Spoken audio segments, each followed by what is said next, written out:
Yeah, you have to be organized to lose weight or be healthy, because if you're not organized, it's just not going to happen.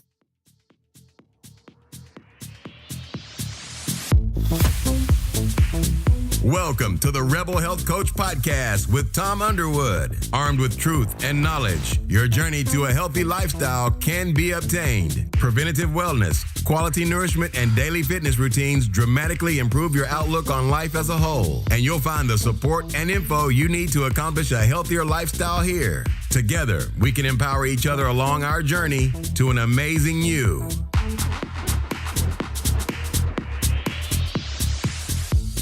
Chris, welcome to the Rebel Health Coach Podcast. Thank you. And today we are going to be discussing cooking and how to lighten up your favorite recipes.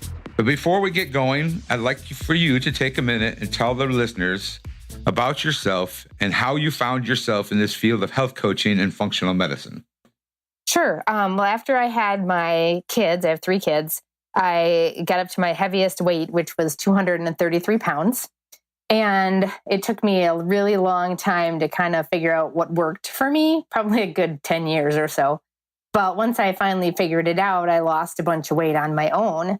And I had a lot of people asking me, how did you do it? And really what I did was I read a lot of articles, and I had a free website called Spark People that I just followed what they told me to follow, and it worked. And I was exercising 7 days a week at that point, which I don't recommend anymore, but it worked. So when I told them about this free website, everybody I said, I followed up with, so did you get on the website? Nah, it's too hard. It's too overwhelming. There's too much. It's too much work. And, I thought, well, I don't know what to do, what to tell you.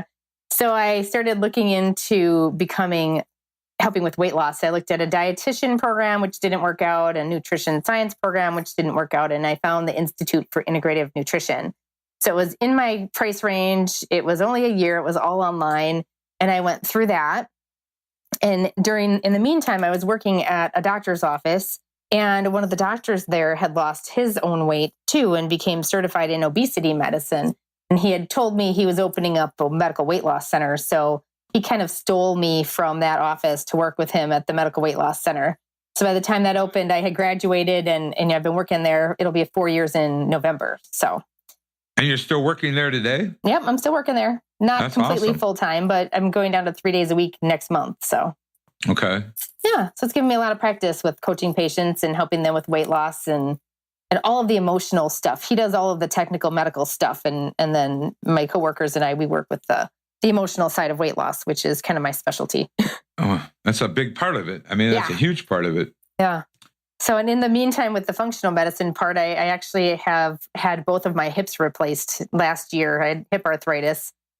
And so that kind of interested me as to figure out what the heck happened. So I took the first semester of the School of Applied Functional Medicine, and I'm just finished that up in June. Okay, good. Yeah. Good. Are you taking some time off now?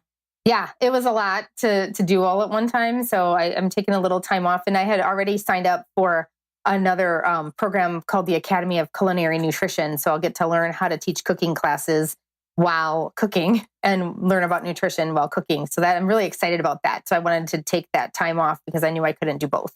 And that's just from September to December. So. Oh, that's awesome. Yeah. Well, good for you. Thanks. On the subject of cooking is a very important part of anybody's journey to weight loss, because I find, and I'm sure you find the same thing doing what you're doing with the weight loss center, is that people who cook tend to cook healthier and also tend to lose weight or maintain weight better than they do when they are not cooking or eating processed box foods or eating out all the time. So cooking is very important. I'm sure you see that a lot. Yeah. And many people don't quite get grasp the whole thing about cooking. And I love to cook. Okay. So I think cooking is a very important part of a healthy lifestyle. Mm-hmm. You're going into, so basically you specialize in you're looking at the cooking aspect and helping people learn how to cook? Correct. Cooking for weight loss, basically. Okay.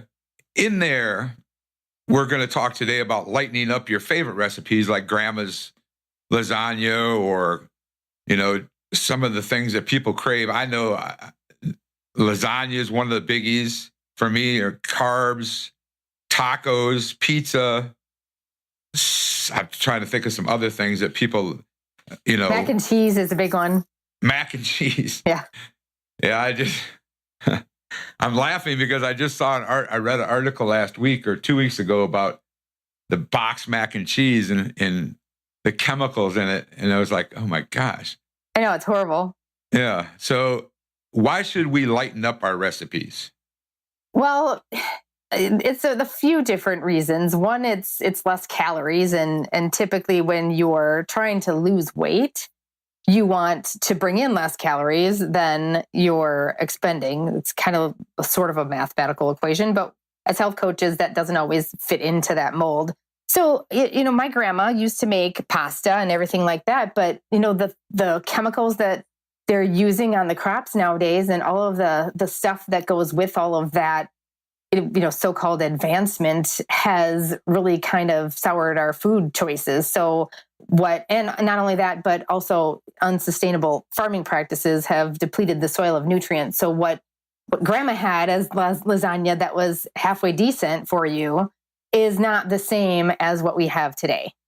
And right. Not only that, but they did a lot more hard work. They were on the farm, or they were cleaning the house, or they were a lot more physical, and they had a lot smaller portion sizes. So what they were doing back then doesn't work today anymore. Well, I mean, yeah, and most of us, I know myself, I sit behind this desk all day, and it's hard getting the proper nutrition and cooking meals and cooking things that you really like. Mm-hmm. How do you go about lightening up a recipe? Like substitution, what do you substitute and why do you substitute it? Sure. I do a couple different things. I'll substitute ingredients. I'll reduce some of the ingredients, and then some of the ingredients in certain recipes you can completely eliminate. So for substituting, like maybe you could substitute something that is lower in sodium, carbs, or unhealthy fat. So instead of using a pasta, I might use zucchini noodles or something to that effect. There are lower carb options out there. There's noodles made out of things like chickpeas or other products that have protein and less carbs. So you can substitute that type of thing. Substituting store-bought for fresh, like salsa, you can make your own.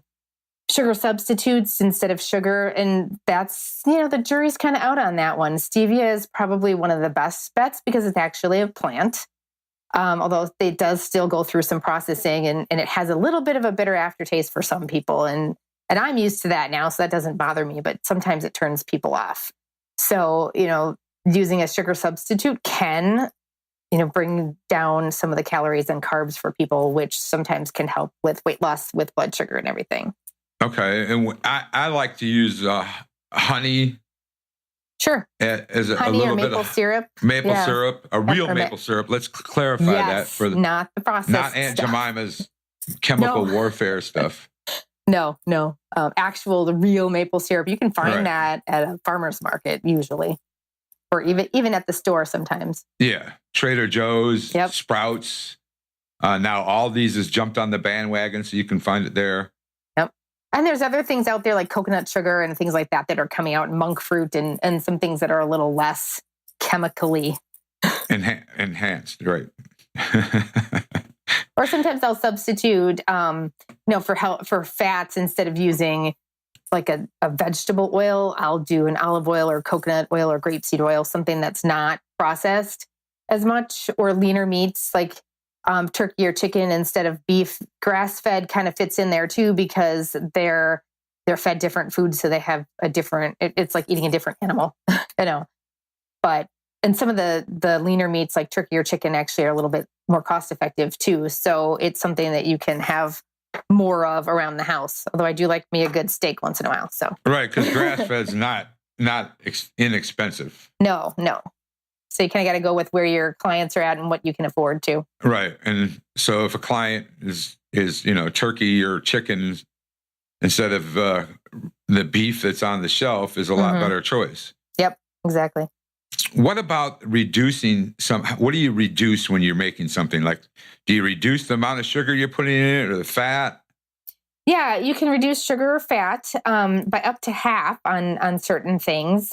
Reducing extra ingredients like sauces and, you can use less butter, you can use less creams, less sugars, and reducing portion sizes in general. I'm a big fan of using smaller plates or bowls for serving because, as our bowls and plates have grown as we've grown as a society. So I use the kids' plates or things like that. And at first, when I was first bringing down my portion sizes, my little inner child was like, wait a minute, that's not enough food.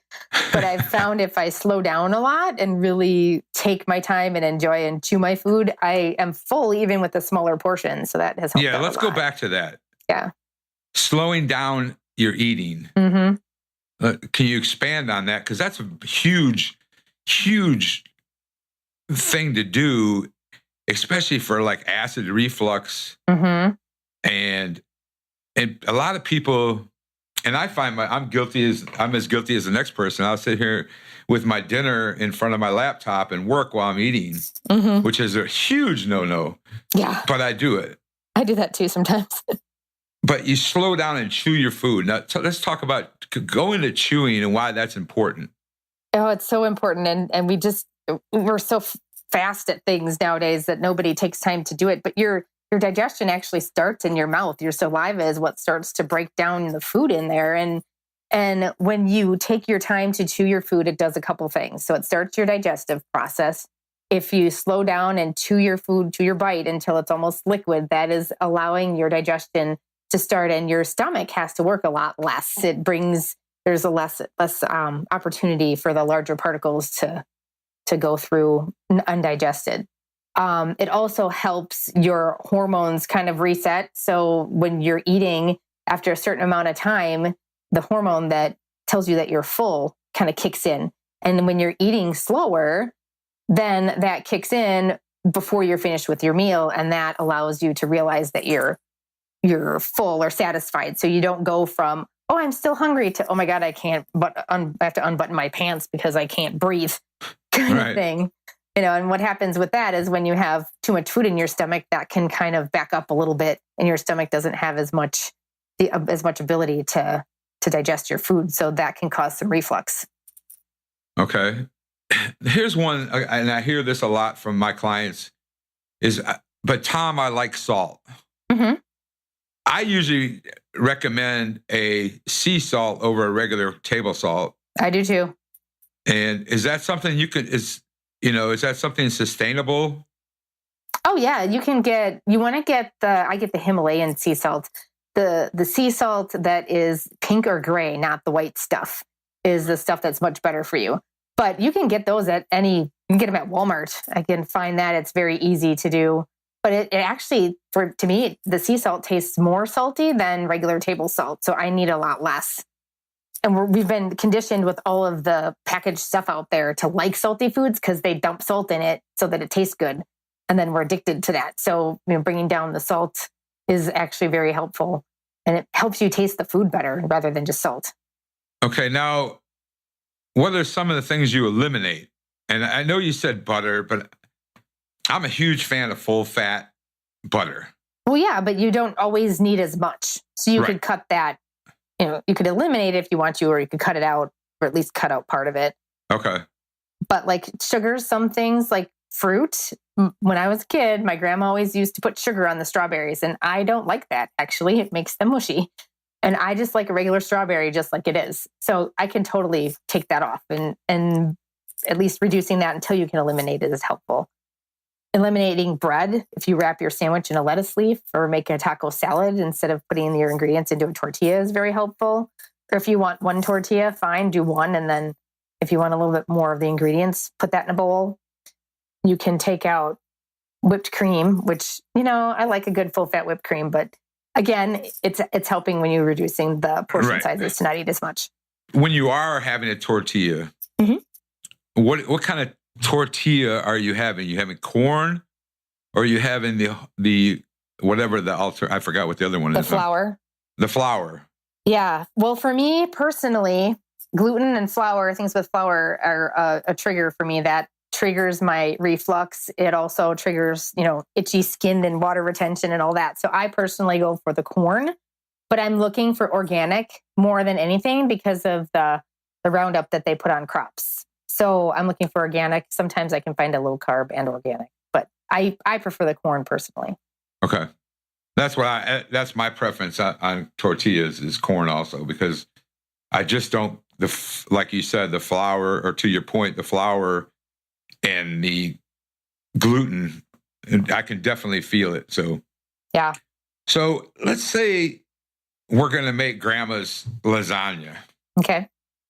And we all, grandma always make the best, grandmas and my mother or your mother, mom always makes the best lasagna. Yep. And grandma made the best lasagna. So what do we do as far as pastas go? I mean, I know there's a lot of alternatives out there, like whole grain pastas now, but then you're going back to a grain or a wheat or gluten again. But there are a lot of gluten-free pastas in the market now. Mm-hmm. Do you recommend those, or what are your feelings? Or, I mean, zucchini noodles or something you mentioned in your notes? Yep. And spaghetti squash I'll use too. Okay. Well, with working at the Medical Weight Loss Center, we're counseling people on a lower carb diet, only pretty much because something has a little bit lower in carbs can help you lose weight by regulating your blood sugar. So I don't actually recommend the gluten-free pastas because those tend to have even more carbs in them than regular conventional pasta. Oh, good point. Yeah. And it's a lot. Like quinoa pasta is like 42, I think it's about 35 to 40 grams of carbs in one serving, a half cup, and regular pasta is like 20 something or 30. Interesting. I did not know that. Yeah. And then the gluten-free substitutes, when you're taking something that's a refined kind of flour, no matter whether it's gluten-free or not, that still can cause certain people who have addictive their brain has addictive tendencies to still have issues with blood sugar. So I don't recommend those. I'll go for the zucchini noodles or spaghetti squash or the chickpea pasta or things like that. Okay. And when you're going for the zucchini noodles, mm-hmm. and you're making a lasagna with the zucchini noodles, mm-hmm. how does it taste? It actually tastes pretty good. And I have to tell you that I never ate vegetables much when I was growing up. I'm a reformed veggie hater, I call myself. But pretty much I can eat any veggie in tomato sauce. So, it has a little bit different texture, but it's pretty close.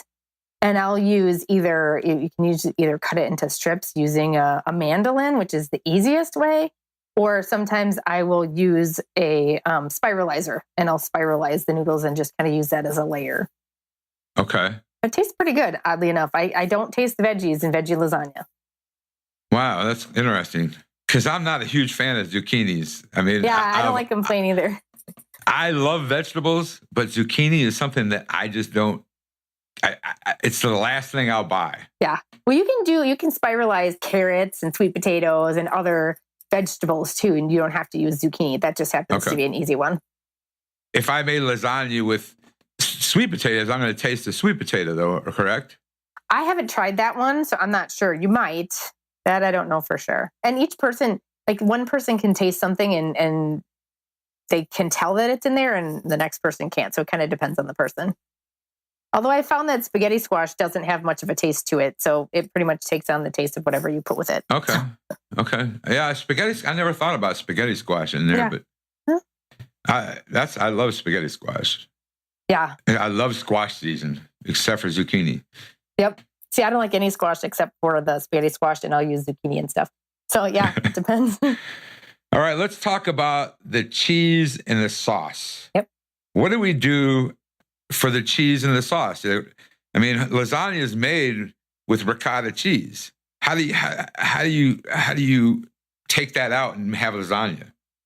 Well, then I would probably reduce part of that with the ricotta cheese. I know my family will do a little blend of ricotta and cottage cheese together and kind of blend that together. I probably wouldn't take that out completely. I probably would just reduce that. Okay. Just to reduce the amount of ricotta cheese. Yeah. Okay. And now about the sauce. Mm-hmm. Do I know and you know that a lot of the canned sauces out there, you really got to read the label for sugars. Yeah. And salt. Mm-hmm. So what do you recommend for the tomato or for the paste or the sauce in your lasagna?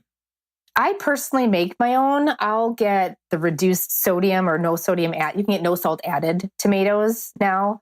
I'll use that instead. I make my own sauce. So I have my own recipe that I've done with ground turkey and the spices. And I actually like to add some pureed carrots and spinach or some other veggies to that to boost the veggie content. Cause like I said, don't like them plain typically. So, and my kids will eat it then and they don't know that there's vegetables in there. So I do my own and I'll freeze some of it that I'm not using and just use lasagna, or I'll make spaghetti one night and then use the leftover to make lasagna another night or something like that. Okay, good. Now, what else can you add to this lasagna? I see pureed chickpeas on your list instead of beef. Yeah. And I'm not a big chickpea person, but that one tasted really good when we tried that one. Really? Yeah. It has kind of it's a similar texture to beef. You can tell that it's not, but it does the job oddly enough. I was surprised. I did not think I would like that. Interesting. I have to try that. What are some other things you can add to this spinach to give it some protein? Well, there's a little bit of protein in spinach or kale. Some of the vegetables have extra protein in them. I'd have to look up some of them. I don't know exactly the ones, but you add spinach or kale for extra nutrition, extra greens you could do. Okay. Let's talk about now that we have our lasagna, it's time to go for a dessert. If you like dessert, I'm not a big fan of dessert. I usually get a cacao bar and have like 2 little bricks of it at the end of my meal for my dessert. But pumpkin pie is something that, especially going into the fall, that everybody loves. Tell us how you would make a pumpkin pie and make it healthy. I actually do a crustless pumpkin pie. So I make it in the pie plate and I don't do any crust at all. It's just basically the filling. Yeah, it's a really good recipe. We did a recipe book for my work for the weight loss center. So I took a bunch of recipes and kind of lightened up the ingredients, changed things around a little bit. So the crustless pumpkin pie tastes just as good as the regular. Wow. Does it firm up and hold together? Yep. It's like a custard kind of thing. So yeah, absolutely. It holds together really well. Okay. Now, you talk about the recipes. On your website, you have recipes for some of this stuff? I do have some. I probably need to, put a little bit more up on the website, but I also send out a weekly newsletter and I'll typically put recipes in there once in a while. And I'll give the listeners, some of this in the show notes. Sure. I do some recipes on my free Facebook group too.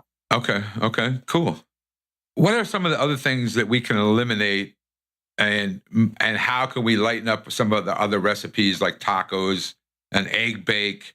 Tacos is pretty simple, but you just, we talked about that a little bit about going to a corn tortilla or wrapping in a lettuce.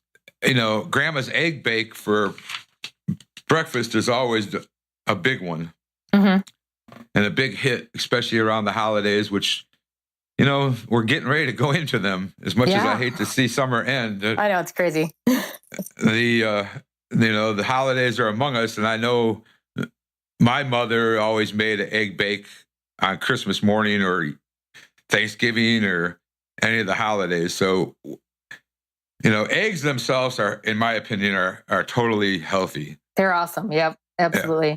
There's a lot of misconception in the past about eggs, but people need to realize that, first of all, you can't make an egg without cholesterol. Correct. So, and actually the cholesterol in eggs isn't something that is bad for you anymore. A lot of studies have been shown that it's not bad for you at all. So let's talk about the egg bake and vegetables are in there, broccoli, asparagus. What are some of the things you put in your egg bake to lighten it up? Well, again, with the meat thing, I'll sometimes do leaner cuts of meat instead of, although I do like bacon. And I'd always add a little bit of bacon, but instead of regular sausage, I might do turkey sausage, or maybe bring down the amount of meat and bulk it up with more veggies like peppers, broccoli, asparagus, onions, tomatoes. And it's helpful to add seasonings like dill, chives, or parsley, pesto, different things like that will bulk up the flavor without adding extra salt. And you kind of don't miss the extra stuff as much. Okay. So you basically the veggies are the main thing here. That's what I would do, yeah. And I know that a lot of people will make their egg bakes with milk, but you don't always have to do that, really. I mean, if you want to add like a tablespoon or so, instead of regular milk, I'll add coconut milk. And for me, I don't get the coconut taste, so that doesn't bother me any. Or you could use almond milk or something like that, but I don't use a lot of milk in my egg dishes at all. Yeah, milk's a touchy one. I mean, especially the milk that you buy on the shelves at the store is laden with chemicals. Mm-hmm. And I know at some of the local grocery stores here where I'm at in Atlanta, they do have full fat milk that you can buy, which is a lot healthier than the vitamin D supposedly milk on the shelves. Yeah. And I use the word vitamin D milk loosely. Yeah. Very loosely. Yep. So, I mean, there's a lot of other alternatives to milk. So what are some of the ones you would use in substituting for milk? My go-to choice is coconut milk. Okay. But I actually make my own almond milk. And now that I started doing that, I can't drink the stuff from the store anymore. I just can't. Doesn't taste good to me at all because the homemade stuff is really good and it's really easy to make. But that's usually I'll do coconut milk. That's my favorite. But you could use almond milk. You could use, there's cashew milk is now, getting more popular. Soy milk is iffy. Depends on your view on soy. And if it's organic, it's probably okay in small quantities, but I probably wouldn't start with that. I was reading an article about camel milk. I don't remember where I found that. Really? Yeah, I don't know about that one. Well, goat's milk is something that's supposed to be halfway decent for us, right. But still, I don't know. I just want to know where they get these camels that they're milking. It's like, okay, who's got the camel farm that's milking the camels? Well, they have camels at our zoo, but I doubt they're milking them. But I know, that's what I'm like, okay. I don't know, maybe they're doing that on the side. I don't know about the camel milk. I'm not sold quite on the camel milk yet. Yeah. Go back to the almond milk, making your own almond milk while we're on the subject of cooking. Yeah. What is the process and how long does it take to make some almond milk? Well, I did a video where I was actually showing people how to make it, and it was a 12-minute video. So it doesn't take much time once you have to soak the almonds. So I usually take a cup of almonds, of raw almonds, and put those in a measuring cup or a bowl. And I put some filtered water over the top. So it's about an inch over the almonds, inch over the top of the almonds. And then I let that soak for overnight or during the day. Like I'll put them in the morning. And when I come home 8 hours or 10 hours later, then I'll make it. So you want to soak the almonds, and then you dump out the old water, and I'll put the soaked almonds and 4 cups of water in a blender in my Vitamix, and I blend it up. And then I strain it through either cheesecloth, or I have a nut milk bag. You can find them on Amazon for really cheap, like a couple bucks each. Okay. And I'll filter out the pulp, and you have your almond milk. And you can add a couple things if you want. I'll sometimes add some vanilla and maybe a little stevia, but not much. You can add cocoa powder if you want, chocolate or other things like that. If you add a couple dates, pitted dates, those will sometimes sweeten it up. Kind of depends. There's a bunch of different recipes you can get out there.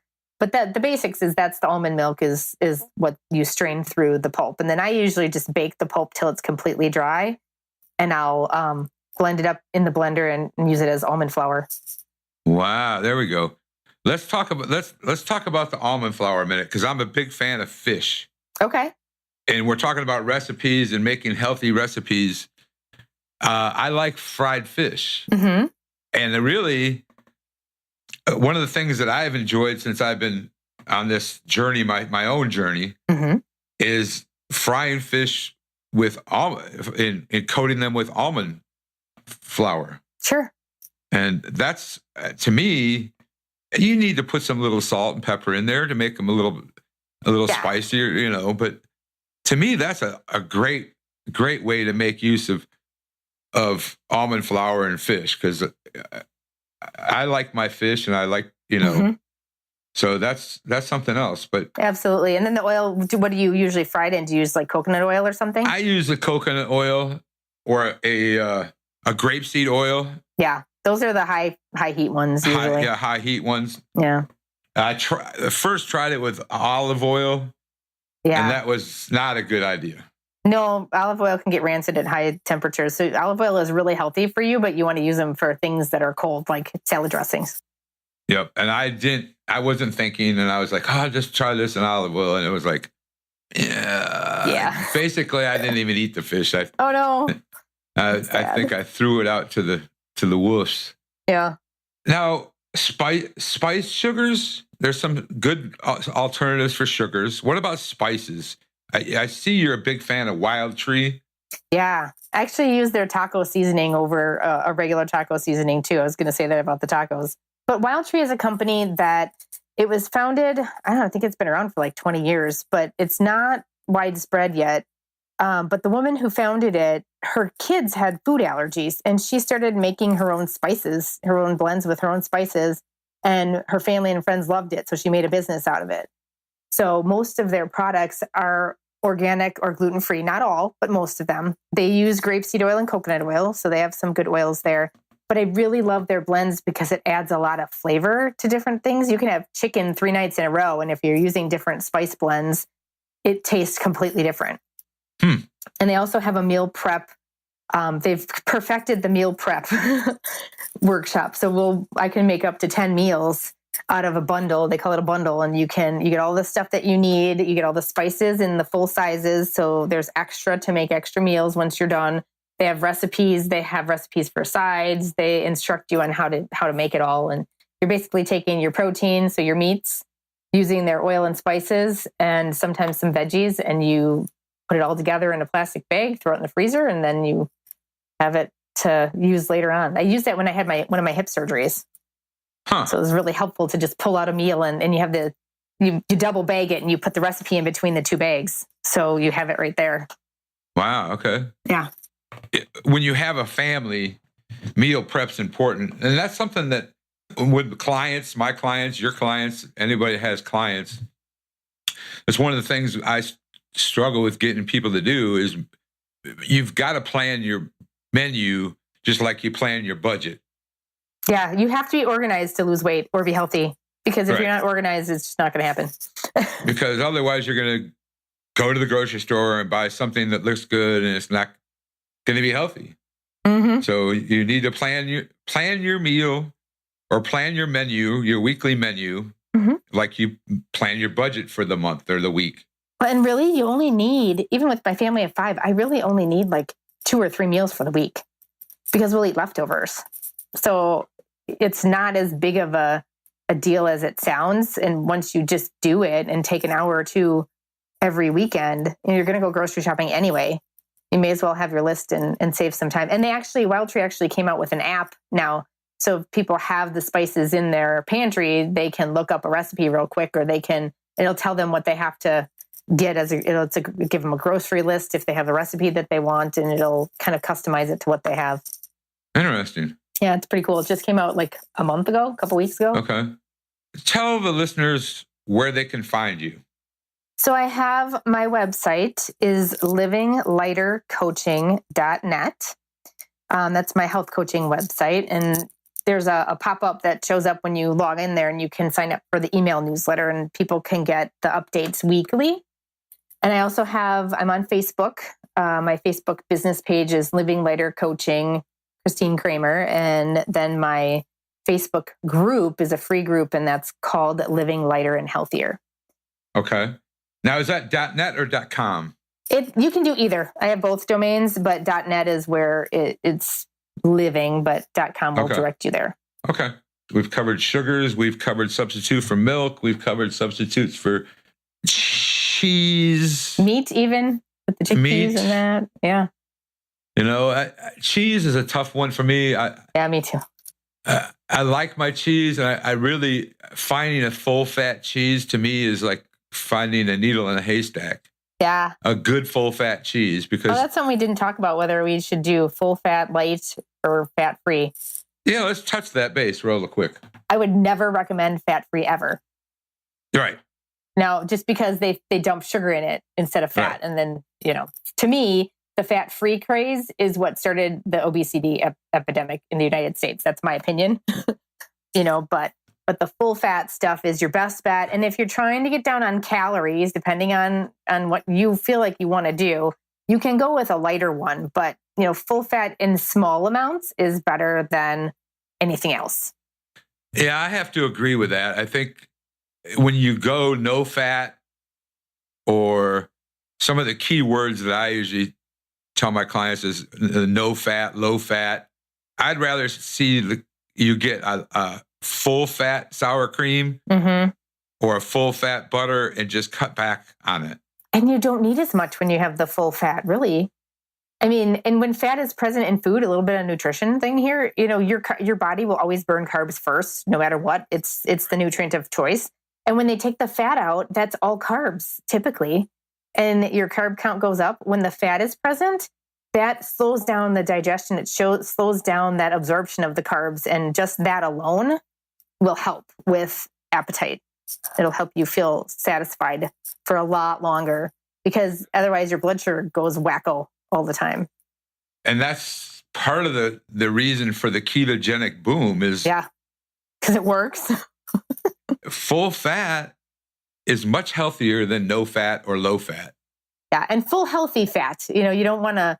The fats that are solid at room temperature, aside from probably butter and coconut oil, are the bad ones. The ones that are liquid, like you can usually say if there's a salad dressing and that has oil in it, it's probably a healthier oil because it doesn't get solid in the refrigerator, and you usually refrigerate it. So that's kind of... And let's talk about salad dressing before we go too, because most of the salad dressings on the shelf at the grocery store are full of chemicals and sugars.